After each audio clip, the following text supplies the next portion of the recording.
in the Down Under, and good afternoon to everyone who is in the Up Over.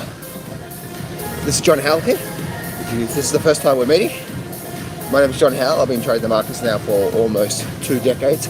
I say almost because it sounds better. It's almost it's about 18 years in total I've been trading. So for me right now, it is 5:15 in the morning, and I am doing morning cardio. And I thought, what a better way to actually do the morning cardio than talk about what I believe is going to be the best investment this decade for moving forward. What is the best place to moving forward, and why I believe gold and the gold mining sector is going to be the best place to invest long term this decade. So that's what I want to talk about in this video. And traders, this is my view. This is me coming to you with my view about why I believe this. I could be wrong, but this is what I believe about about moving forward this decade. Okay, so let's get straight into it. So the 3 reasons. Hopefully there's 3 anyway. So the first reason I want to say is, if we just look at the current environment we're in right now, this inflationary environment that we're in right now. If we look back through history, okay, because the further we look back in history, the more we can look in the future, right?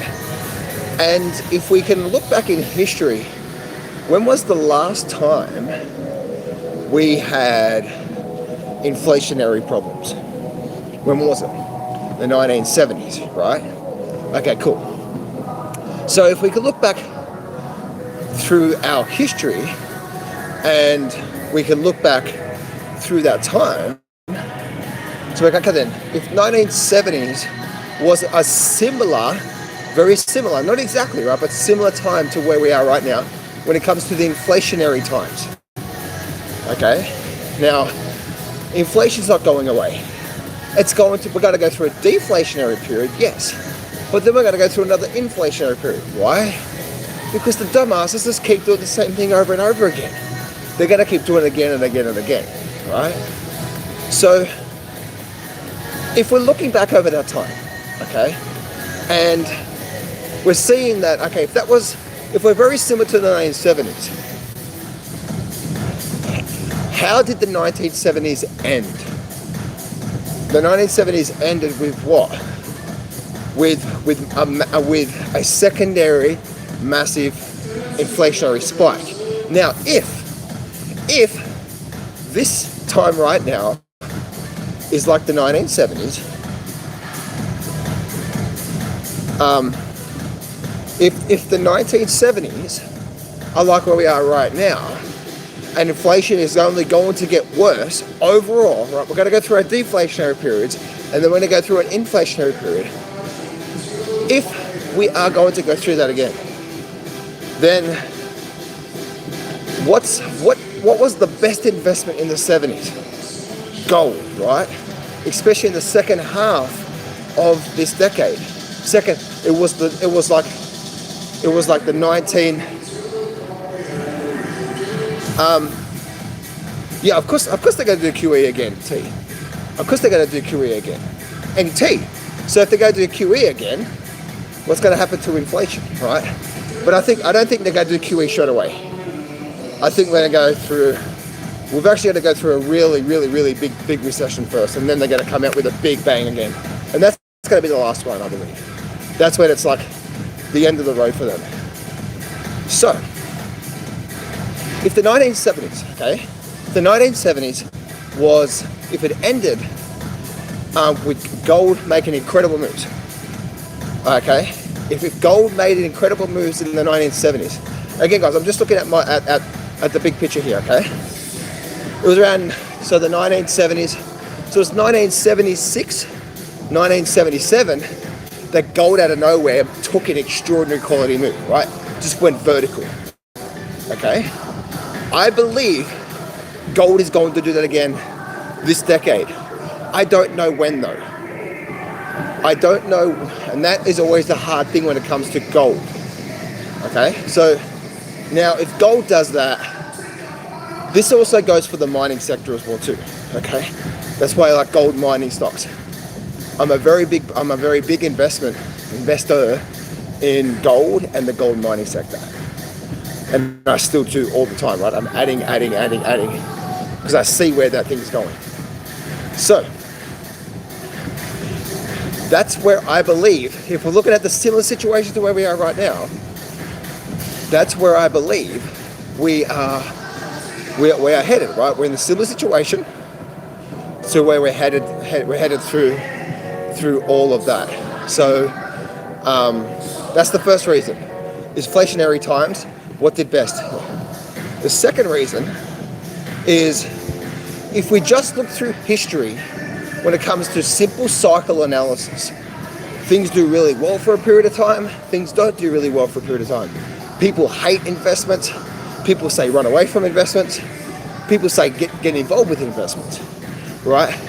It's a cycle. If we look at simple cycle analysis through history, when were the best times to be getting involved with an investment? When was it? It was obviously the times when we're in the down cycle, right? So if we look through history, just simple cycle analysis, especially the mining sector, right? Because the mining sector has been, for the last 10 years, it is really like pissing a lot of people off, right? Especially with this pullback we're getting recently. It's really getting people like that. But I really believe, if you look at simple cycle analysis, we went through a big boom. If we look at simple cycle analysis, we went through a big boom, then we went through a big crash in the mining sector. This is okay, the mining sector here, and then we went for a big pullback, and then really for the last 5-10 years we've done nothing, right? And it's been the number one investment. Most people that people hate right now. People hate. It's all about cryptos or NFTs or possibly even the stock market, right? Or Tesla. Tesla, right? So if I look at just simple cycle analysis, and I'm looking to invest my money over this next, not right now, but over the next few years, then, well, no, this basically, I'm looking to buy and hold for a while. Where would I want to park my money? And it's going to be the mining sector for that reason. Just simple cycle analysis, okay? So let's just recap here. The first reason I believe gold and the mining sector are going to do well is because we're now in inflationary time. If we look back through history, we know the 1970s was very, very similar to where we are right now. The second reason is because if we just look at simple cycle analysis, and if we take our emotion of where we are at right now, okay, if we take our emotion of where we're at right now and not think about the moment right now, the fear, the greed, the noise, the headlines, all that sort of stuff. And if we look at where we're at right now and the cycle of things, we know there's going to be another mining boom. Right? There's going to be an incredible mining boom where guess what? Everyone's going to say, you should be in gold. You're an idiot if you're not in gold. Why aren't you investing in silver? Why aren't you investing in gold mining stocks? Etc., etc. Right? You're going to hear that once again. The last 2 years has been what? Crypto stocks, not gold and so on and so forth. Right? So that's the second reason. The third reason why I believe in gold and the mining sector, but this one's more for gold, is this. We are coming towards a new world order. Now that sounds like a bad thing, right? It's like, ooh, change. Guys, it doesn't necessarily, that doesn't necessarily it's got to be a bad thing. I believe as history continues on, our lives are getting better and better and better. our living standards right now are so much greater than they were 100 years ago. Like, look at it through technology, through everything that's happening. So it's important not to put that negative spin on, oh my goodness, the New World Order. Because you can have the narrative of you own nothing and you'll be happy and all this sort of stuff, right? And we could put a negative spin on that. I think the future's amazing for it. And I think the New World Order, while yes, short-term chaos, is going to produce incredible new systems, processes, and the way we do things in our lives. But the short-term chaos, but then after that, how I'm confident about that is just look at the last 100 years. Look at the living standards of our life right now, right?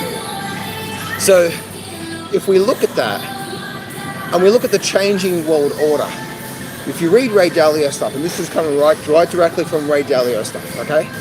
If you read the changing world order from Ray Dalio, and we look through history when it comes to money, and exchange in value, currency, stuff like that. If we look at that, right, and we say, okay, through history, what has been the cycle? Through history, what has been the cycle, right? There's always been a hard money, gold, okay, let's just call it gold, right? Then there's been a delinking to soft money. Hard money, soft money, hard money, soft money, hard money, soft money. 1970s, they delinked it, and then we went to just soft money, where we are right now. And then the printing of money and then the devaluation and so on and so forth happens since the 1970s, right? So here's the thing. Where we are headed right now, and it's not going to be now, guys, okay? It's not going to be now. It's probably going to be 2030. So we still have a long time before this, but it's slowly building up underneath the surface. And we can feel it, right? We can feel it. There's going to be a digital currency. 10 years from now, 20 years from now, we're going to be living in a digital world currency. There is not going to be such thing as cash, okay? So we know we're headed towards there. But if you think about this, what is the differences right now from the soft money to then just the digital currency? There's actually nothing, there's no differences there, right? So there's no, how do you actually calculate the value of that? So what's likely to happen is we're going to go back to some sort of value backing our currency, a value backing. So I do believe that as we move forward through this changing world order, that yes, we're going to go through digital currency, and there's going to be a new system in place and so on and so forth. That's all going to happen. But then there's going to be that digital currency is going to be backed by value, not just like what we're doing now. Because if we have digital currency, we could just print more digits, more digits, more digits. We have paper, more paper, so on and so forth, right? So I believe, and you read this from Ray Dalio, is there's always a movement back to hard money. Hard money. Through history, this happens again and again and again and again. So gold, towards the end of this decade, and I say towards the end of this decade, guys, because here's the thing. It's not like, well, okay, well, I'm going to invest in gold in 1929. Wait there, no. 2029. 1929. All right, 2029. I was like, no. The whole thing is that gold may be building and building and building and building and building strength over that time. By 2026, 2027, we may see gold at 5,000, 6,000, right? As it slowly builds its base. And then it might make a very big move or whatever. So when I say over this decade, we don't know when these things are going to take place or how they're going to start to click into place, right?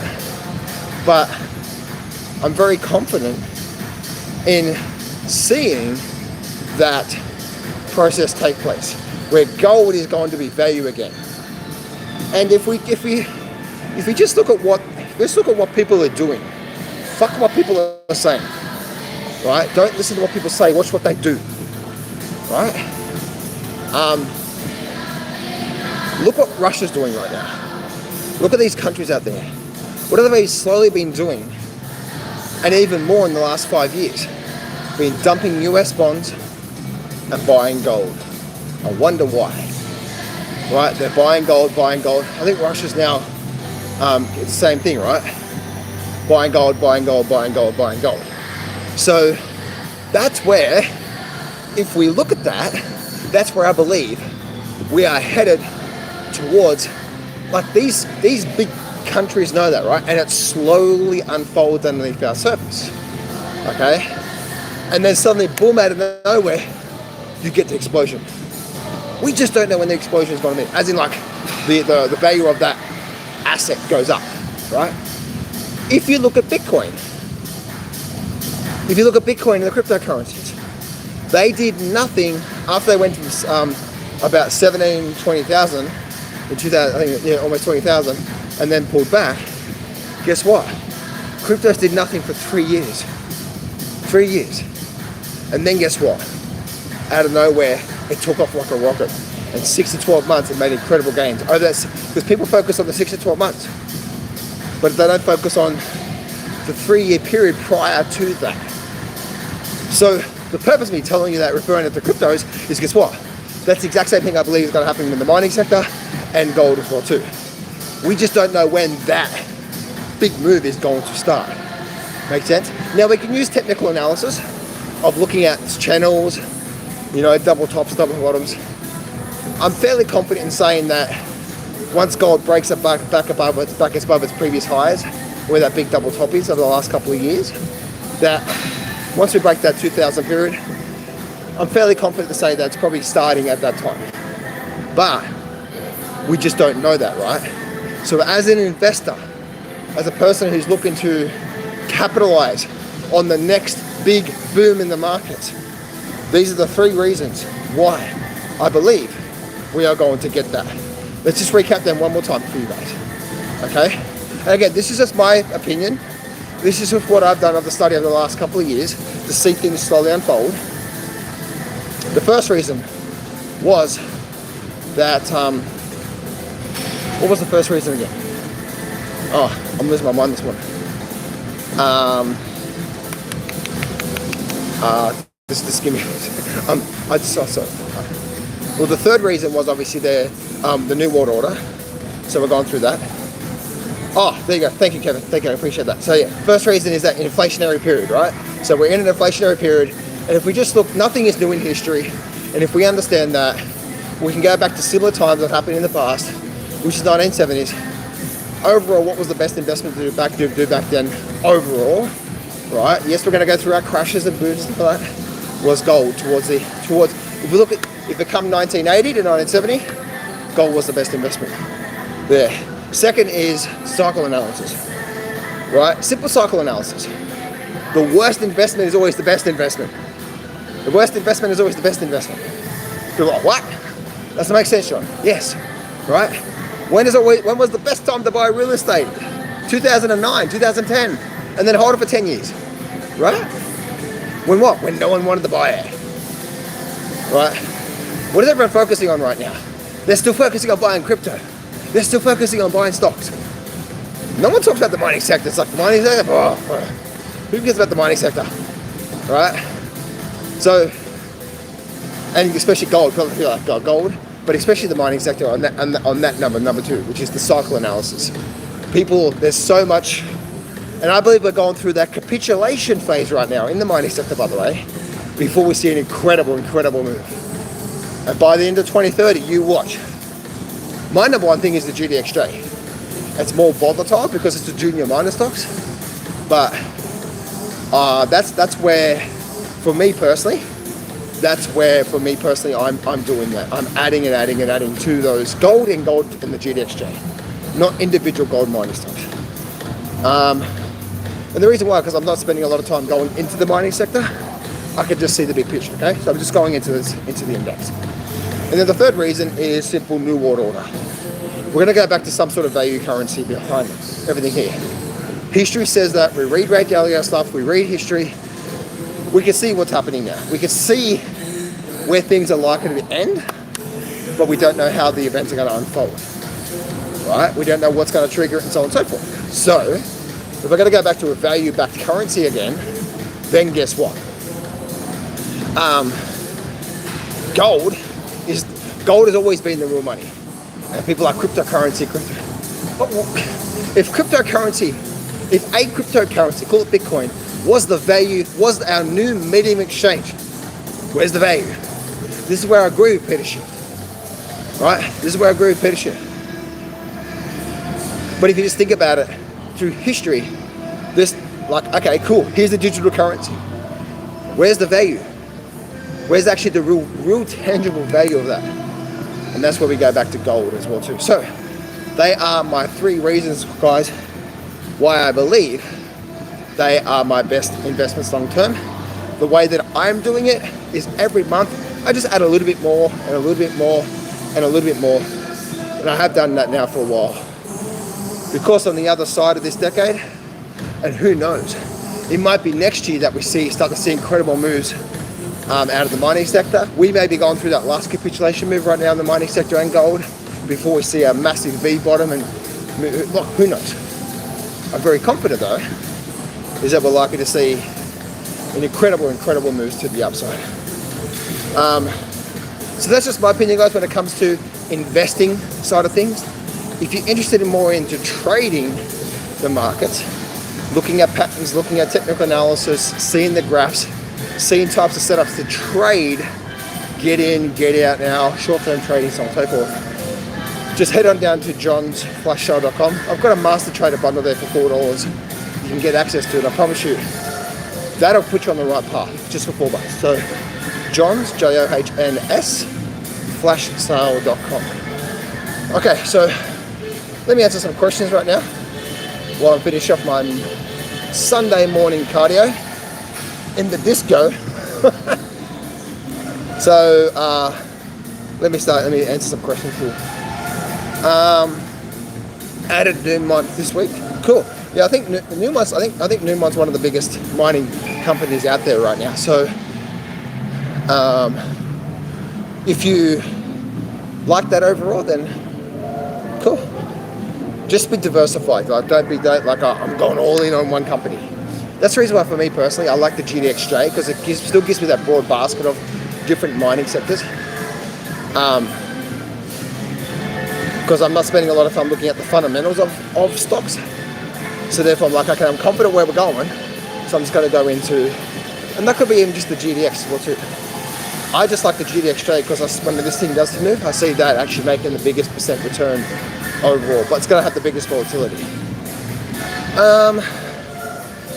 Inflation rears its ugly head again once DXY drops. Nah, Christine.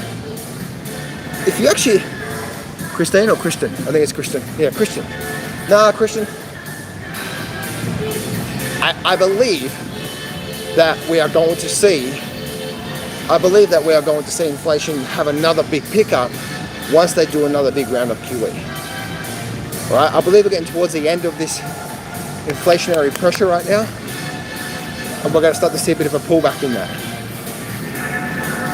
Then, what's going to happen again is we're probably there. As we go through the next recession, they're probably like to do the next round of QE, and that's going to pump so much more liquidity, so much demand against supply.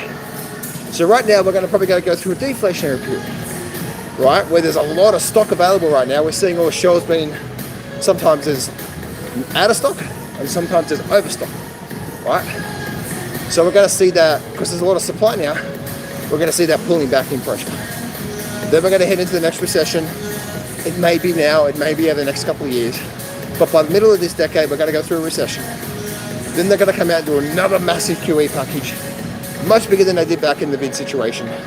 And then that situation there, because it's the same thing, right? That's what caused, there was so much currency in the system that pushed up everything, all right? And talking about that, as stocks are pulling back and as everything's pulling back, one, I believe we're going to go through a incredible stock market boom soon, incredible stock market rally. and then we're probably going to go through the next recession. Okay. And then on the other side of that, they're probably going to do another big QE, and all that currency in the system is going to do the exact same. The exact same thing's going to happen back then as it is back now. Right? Stocks are crashing, things are crashing. They do a massive round of QE. What should be going through your mind? A reflation is coming. Stocks are down 60%, 70%. Everything's down 60%. Oh my goodness, fear. They do a big round of QE. And if you look at it, if it's much bigger than they did back in the bid situation, which is probably going to happen, what should be going through your mind? Not your next door neighbor, not the headlines, not the bullshit media. Okay, every time in history they printed money, we've had a reflation of asset prices. And that includes gold as well too, by the way. Right? So that should be going through your mind. Keep that in mind next time we go through that. Because I'm telling you right now, guys, I made like 300-400% return through the big crash and then the boom from there. When the crash happened, they dropped interest rates, and as soon as I saw they came out and put an atomic bomb into the markets, guess what I did? I'm like, here we go again. Reflationary times. So I went in and bought the S&P 500, and then I started buying some individual stocks like Apple and some of the banks. I was buying call options, by the way, with about 12-month expiration, because I didn't know when the bottom was going to be, but I was confident a 6 to 12 month period, we're going to see a big rally. And stock market rallied, as you know. I didn't get the exact bottom. I missed it by 2 weeks. So it continued down a little bit for about 2 weeks. And then another 2 weeks, it rallied back up a bit. And then, so that was about a month. I was sort of underwater with those positions. But then the following 5-6 months, incredible boom. And that's where my options really came into play. And especially my Apple trade made me the most. It made me like almost 300% return on those call options there. So they never really stopped buying. Maybe, Kevin, maybe. I think that, or they definitely are tightening right now. They are tightening, but the tightening is not going to last long. Gold rises on investment demand. People you need for things to go well to have money to buy gold. Well, gold's in a lot of things, right? I believe that we are in a precious metals bull market, but those can't be, but can be volatile. I'm a mining sector bull too. Uranium, silver, gold, copper. Copper, I don't know, okay? Let's not put copper in there. Copper made an incredible move already, right? That's why copper's been pulling back hard lately, right? It already made an incredible move.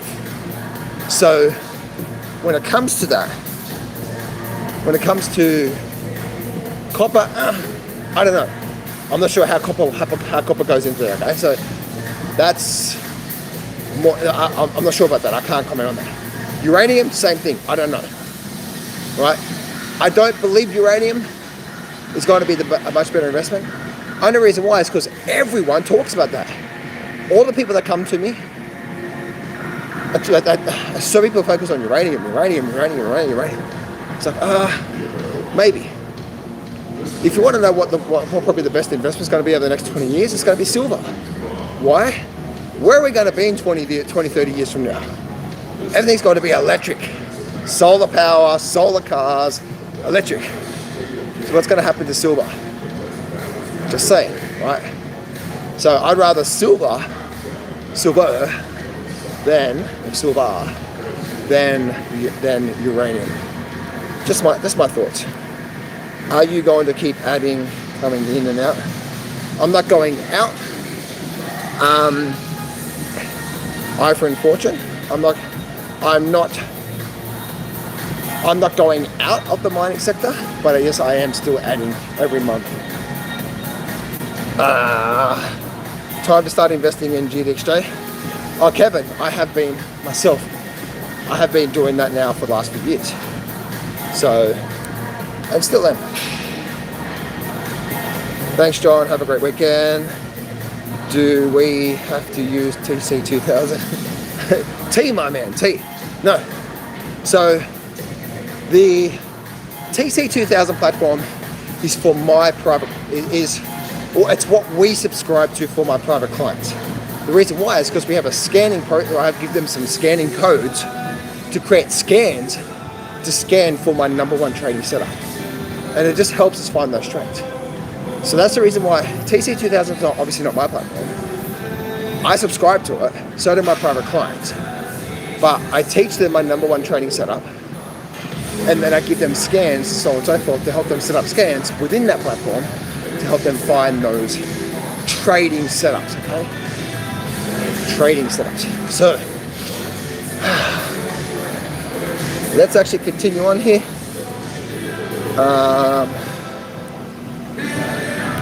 Do you think the Fed will ever reduce its balance sheet? Yes, Kevin, yes. But not yet.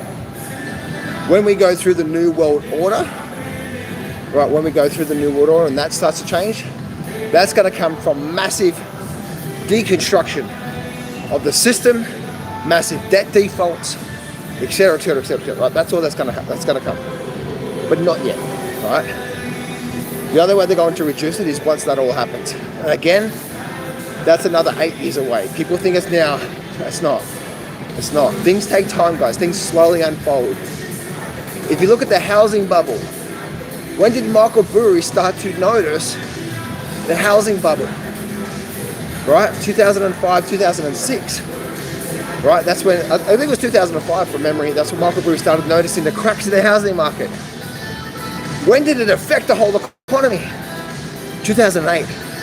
Right? The cracks started showing in 2007. No, 2005, 2006. 2007 when it really started to unravel. And then guess what? 2008 is when everything went under. Right? So that was a 3, 4, 5 year period as that big monster unraveled. Right? So that's how things work. We can think, oh my goodness, they're going to default today, and it's going to destroy everything. Things slowly take time underneath the surface there. So, what is the disadvantage of investing stocks versus options? Jay, the disadvantage is time value. You only have a limited amount of time to be right with your call, right? So I'm not investing in options in my long-term investments because I don't know when I'm going to be right. I'm going to be right. It could be this year, it could be 2025, it could be 2026. But I'm very confident we're going to see a 5,000+ gold. 5,000+ gold. I'm very confident in that. And I'm very confident we're going to see an all-time new high for the mining sector. Now, when does that happen? I don't know. So, in that case, I can't buy call options. Well, I can't buy options. I can, but it's more riskier because I have to be right within a short period of time frame, meaning 12 months or 2 years, right, if I'm buying leap options, which simply means I'm buying more than 1 year worth of time in that option. That's the disadvantages from options. Now, the advantages is that it can be really, really, really rewarding on a short-term basis. So when the bid situation happened, I was very confident that with a 12-month period, we're going to see a reflationary period because of how much money they put into the system. So, because they did that, I was very confident with the next 12 months, or within the next few months, we're going to start that reflationary period. Reflation means stocks pulled back, deflationary. Feds put so much money in the system, reflationary of assets, right? So remember, guys, remember what I said before. When they do the next big QE, what should be going through your mind? Reflation of assets. Now, what does reflationary mean? Simply just means the stocks came deflationary, Fed puts money into the system, and then asset prices go back up because they're reflating with all the money back in the system again. So when they do the next QE, guys, keep that in mind. not the bullshit emotions that's happening right now with what you see, right? So be smart about that, because you could be adding many more zeros to your account when that happens, okay? What's the differences? And by the way, guys, that's my investments, okay? My trading opportunities, it's a different strategy, right? I'm looking for patterns. I'm looking for setups, I'm looking for entries, I'm looking for exits, so on and so forth. If you're interested in more of that sort of stuff, then go to Johns, JOHNS, flashsale.com, johnsflashsale.com, and only for $4, there's a whole master trader bundle that I put together just to help you guys get ahead in the markets there. What's the difference between GDX and GDXJ? Well, GDX is more for the major miners. GDXJ is the junior miners. Junior miners are likely to do better overall but they're much more volatile. So that's why I'm investing in junior miners, knowing the volatility is coming or is here, right? But the junior miners tend to do much better when we get the big boom, but they tend to have much bigger pullbacks, much bigger volatility within that. Yeah.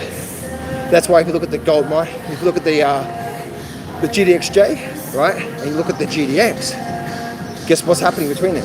The GDXJ is a lot more volatile, it's pulling back a lot more harder, right? It's a lot more gut wrenching from there. So that's the differences between those overall. So if you can handle the volatility, then that's why I like the GDXJ, because I handle the I'm okay with the volatility that way. You know what, Mark? I actually thought that, Mark. I actually thought that was you. I'm like, Fortune. I have a client named Mark Fortune. I wonder if that was him. That was the thought that was going through my mind. That was the thought that was going through my mind. So I thought that.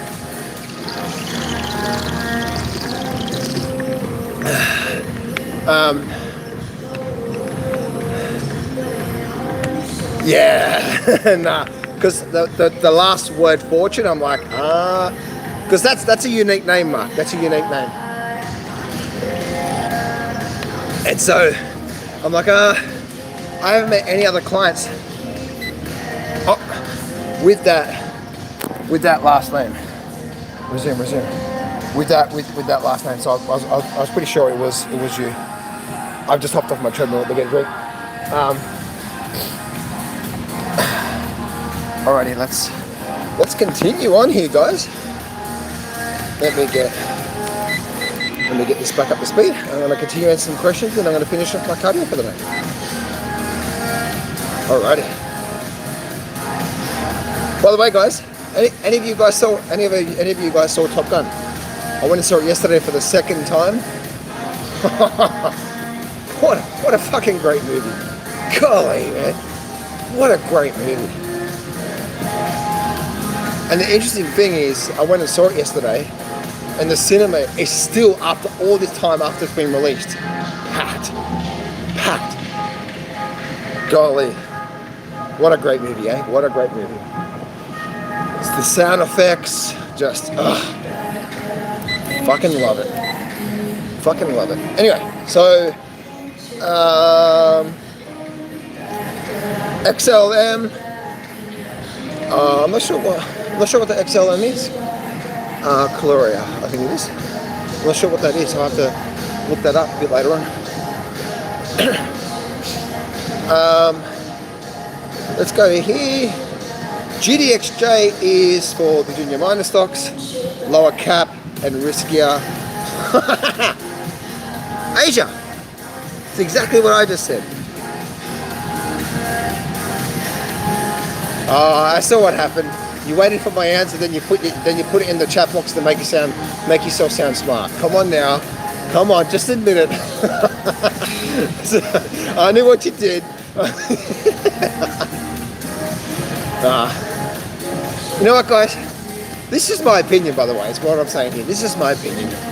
I could be wrong, but if history is on my side, and same things happen over and over and over again, the big massive cycles, I'm fairly confident that's what we're going to see.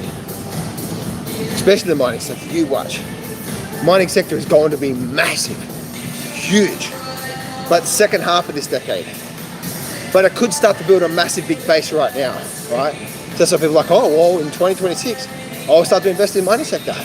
It's not like that, because we could already start to build a very strong base and slowly make our way back up again to go up 20, 30% before we see 400, 500, 600% gain.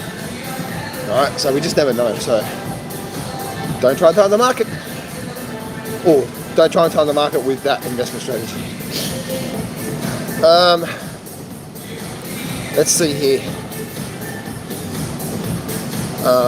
That's me. I thought you might have, yeah. So anyway, my dear fellow friends and family, this is my Sunday morning of cardio. I thought I'd do a bit of a live stream for you guys. Come on the live stream here and just say hello. Just remember two things, guys. Remember a few things. I want to finish off with this. Please don't rely on anyone out there because you think that they know what's going to happen. The biggest mistake in almost 20 years of trading these markets has been thinking this guy's had 40 years experience. Surely he knows what's going to happen, right? And we realize that just because they have that doesn't mean they're going to be right, okay? And it's not about me. It's so don't put someone on a pedestal. You know, like you look at these people that have been doing it for quite some time. Don't put someone on a pedestal because they could even be wrong as well. Make your own decisions and be smart about your investments. I respect a lot of people out there, right? And I respect them so much. But if you look at the calls that people have made lately, like David Hunter, right? You look at Peter Schiff. He's been a bear of the market all this time, right? He hasn't looked at the actual fundamentals of things with Peter Schiff, right? You look at Paul Tudor Jones, right? If you look at, you know, Paul Tudor Jones, and when Bitcoin was at 60, 70,000, Bitcoin would be a great head against inflation, right? And then suddenly the Wolf of Wall Street came out and said that, you know, he started getting investing in Bitcoin because blah, blah, blah, blah, right? And then Ivan Cleary. I'm not bagging these guys. These guys are obviously very smart in their own right. The purpose of me telling you this, guys, is that each of us don't know exactly 100% of what's going to happen, okay? And it's so important to not put someone on a pedestal. Me and you are the same, right? We are the same people. Some people have just made a lot more money from being involved with the market. In fact, if you want to listen to someone, listen to Ray Dalio. He is the shit. Right? Ray Dalio is the man. If you look at anyone in the industry, Ray Dalio is the man, right?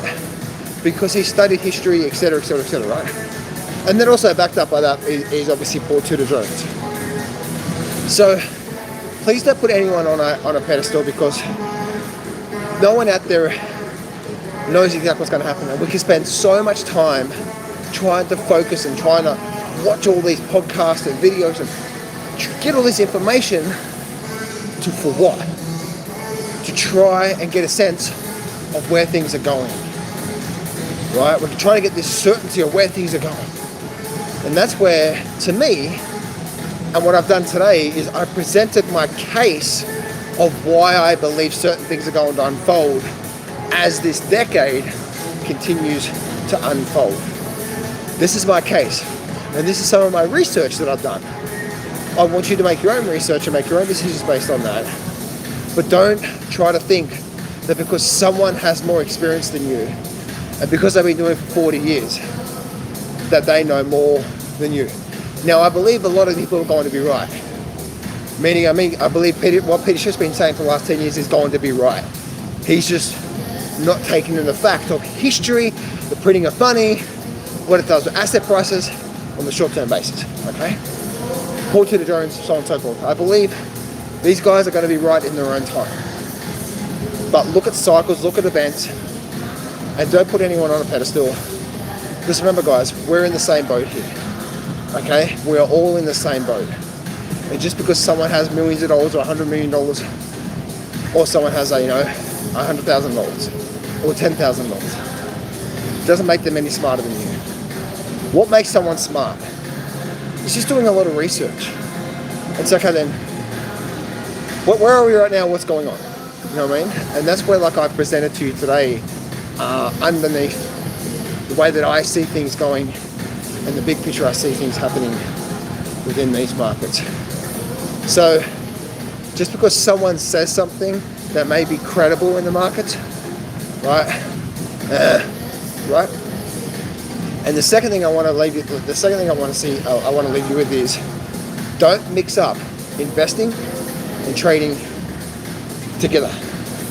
Investing in stuff that we're talking about today, right? Where we're buying, holding. We don't know when the boom's going to happen. It could be 3 years from now. We don't know what's going to happen. I believe it's going to happen. That's investing. Trading is a higher level skill. Trading is understanding how to read the chart. Trading is understanding how to read the patterns, how to identify what type of patterns work most of the time. Risk management, stop management, profit targets, stuff like that.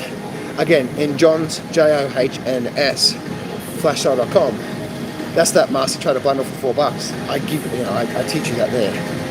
But just remember, don't mix them up. If you buy the GDXJ today, because you're like, oh my goodness, we're going to go through an incredible boom, and then the GDXJ drops another 20%, oh my goodness, I'm freaking out. See how you've got the wrong investment, you've got the wrong view of that. Understand there's going to be a lot of volatility within these investments, right? And just let it go. But when it's trading, you've got stops, proper targets, and so on and so forth. So anyway, guys, happy Monday. I salute you, and I will see you guys real soon. Trying to end this thing. There we go.